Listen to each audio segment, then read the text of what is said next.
বাজারে কি বলবেন? বিজেপির জয় যখন ভারতীয় জনতা পার্টির যখন প্রার্থী তালিকা ঘোষণা করা হয়, আমি যেদিন প্রচার চালু করি, আমি আসানসোল বস্তিন বাজারের সেই ঐতিহ্যশালী মা দুর্গা মন্দির থেকে আমি নিজের প্রচার শুরু করি।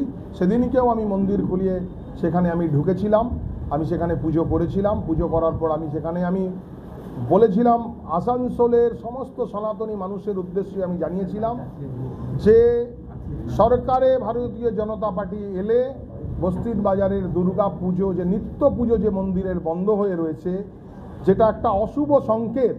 যে কোনো সনাতনী মন্দিরের সকাল বিকেল যদি আরতি না হয়, ঘণ্টা না বাজে, শাঁখ না বাজে, সেটা হচ্ছে অশুভ সংকেত। সেই অশুভ সংকেত আসানসোল শহরের জন্য মন্দির বন্ধ হয়ে এইরকম একটা ব্যাপার ছিল।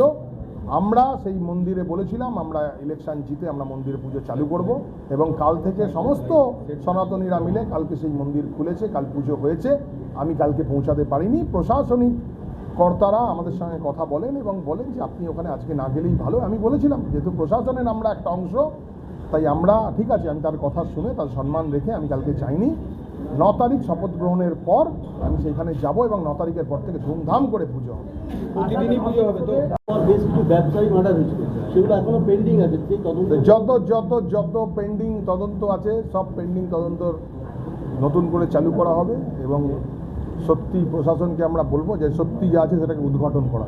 দাদা, আপনি বলেছিলেন যে ভোটে জেতার পর হটন-রোড যেটা সবথেকে জনবসতি এলাকা, সেই জনবসতি এলাকাটা নিয়ে করে আপনার কী ভাবনা?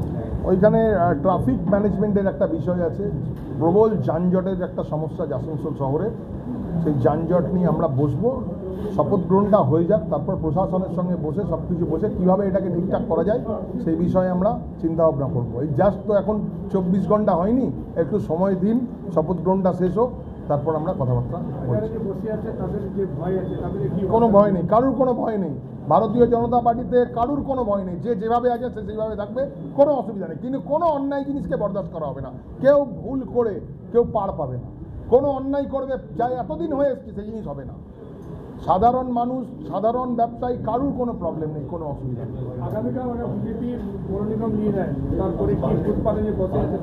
না, এখনো পর্যন্ত এখন পৌর নিগম এখন তো তৃণমূলের আছে। এখন দেখা যাক, আগে পৌর নিগমে যখন আমরা বসবো তখন আমরা এটা নিয়ে সিদ্ধান্ত করবো। এটা আমাদের মাথায় আছে, আমরা এটা পরবর্তীকালে যা হবে প্ল্যানিং আমরা সেটা জানাবো। मंदिर को खोला गया जो बंद था बहुत दिन से।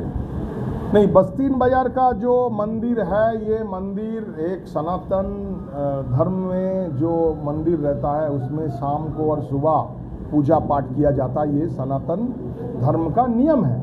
तो आसनसोल में जो दुर्गा मंदिर है वो मंदिर, वो सदियों पुराना दुर्गा मंदिर है, वो बहुत दिन पुराना है। वो मंदिर सालों साल वो मंदिर में नित्य पूजा जो होता है वो बंद था। ये शहर के लिए एक अशुभ इंगित है।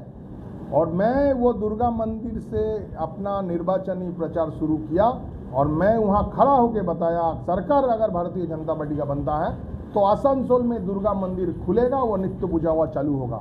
तो कल पूरा सनातनी भाई बहन मिल के वहाँ जाके मंदिर खोला और मंदिर में पूजा किया।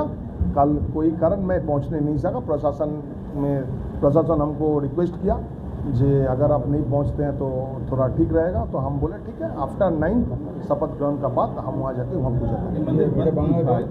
ये मंदिर बंद था। ये जो आज का जो विरोधी दल है, जब सत्ताधारी आगे का जो दल था, वो पॉलिटिकल एजेंडा फुलफिल करने के लिए, एक समुदाय को तुष्ट करने के लिए ये मंदिर को बंद करके रखा था। क्यों बात, लेकिन सबसे ताज्जुब की बात है, वहाँ अगल बगल में जो समुदाय, जो माइनॉरिटी जो रहते हैं, वो लोग भी नहीं चाहता ये मंदिर बंद रहे। वो लोग भी चाहता है मंदिर खोले। हमसे इंडिविजुअली 1:1 बहुत आदमी से बात हुआ, वो लोग भी नहीं चाहता ये, लेकिन ये अपना फायदे के लिए, पॉलिटिकल फायदे के लिए ये चीज़ को बंद करके रखा गया था। जो चीज़ ऑलरेडी शुरू हो गया, 9 तारीख से जोर तोड़ से वहाँ पूजा पाठ चालू हो। প্রাথমিক কাজ কি হতে পারে? দেখুন, আসানসোল উত্তরে সবচেয়ে জলের প্রচুর সমস্যা, জলের সমস্যা রয়েছে। স্বাস্থ্য পরিষেবা বিঘ্নিত, স্বাস্থ্য, গরিব মানুষের স্বাস্থ্যের জন্য একদম মানে ভর্তি হলে কোনো ট্রিটমেন্ট হয় না, ডাক্তার নেই, এখান থেকে রেফার করে দেওয়া হয়। আপনার একটা ড্রাগসের বিরাট বড় একটা র্যাকেট চলে আসানসোল শহর জুড়ে। এই আসানসোলের যুব সমাজ একদম মানে অন্ধ হয়ে যাচ্ছে, অন্ধ কুয়োর দিকে চলে যাচ্ছে। এই জায়গা থেকে যুব সমাজকে বেরিয়ে নিয়ে আসা দরকার। রাস্তাঘাটের এইরকম অবস্থা, আপনার এক পশলা জল হলে বাড়িতে জল ঢুকে যায়, নিকাশি ব্যবস্থা এইরকম অবস্থা, গাড়ুই নদীর জলে বানভাসী অবস্থা তৈরি হয়। এইসব সার্বিক অনেকগুলো বিষয় আছে। আমি আমার ইলেকশনের আগে যে এজেন্ডা রেখেছিলাম সেই এজেন্ডাতেই কাজ হবে এবং এই কাজগুলো আমরা সব করব। ফুটপাত দখল হয়ে যাচ্ছে, এটা নিয়ে কি আপনাদের উত্তর? ফুটপাত দখল তো একদিনে হয়নি, ফুটপাত দীর্ঘদিন ধরে ফুটপাত দখল হচ্ছে। আমরা এই ব্যাপারে আলোচনা করব। কর্পোরেশন এখনও তৃণমূল চালাচ্ছে, দেখা যাক। আসাম তৃণমূল কংগ্রেসের কর্পোরেশন রয়েছে এবং যেটা দৈনন্দিন পরিষেবার যে বিষয়, এইসব বিষয়গুলো কর্পোরেশনের আওতার মধ্যে পড়ে। তো আমরা আশা করব, দেখা যাক কর্পোরেশনকে আমরা কীভাবে হ্যান্ডেল করা যায়। হ্যাঁ, দেখা যাচ্ছে কি অনেকজন বলছে কি বিজেপি এসে মানে বুলডোজার চালানো হবে, এটা কিভাবে দেখেন? না, একেবারে না, কোনো বুলডোজার চালানো হবে না, কিচ্ছু হবে না। কিন্তু কোনো অন্যায় যে করেছে কোনো বরদাস্ত হবে না। কেউ এতদিন ধরে যে রাবণের যে রাজত্ব চালিয়েছেন সেই জিনিস চলবে না। আসানসোল বাজারে দেখা যায় যে একটা আগুন লাগলে ফায়ার ব্রিগেড ঢোকে না, সেই বিষয়টা কিভাবে দেখবেন? হ্যাঁ, অবশ্যই। এটা তো একটা বিরাট অবস্থা, যতুপ্রিয় হয়ে আছে আসানসোল বাজার। আমরা কথা বলবো, স্পেশালাইজড যে বিষয় আছে এই ডিপার্টমেন্টের যারা আছে, দেখা যাক। এখনো তো दादा बहुत से पार्टी ऑफिस को दखल कर लिया गया है, झंडा फहरा दिया गया बीजेपी का, उसको करके उसको लेकर के हम ये चीज़ अभी ब्रीफ कर दिया, ऑलरेडी बोल दिया है। भारतीय जनता पार्टी का कोई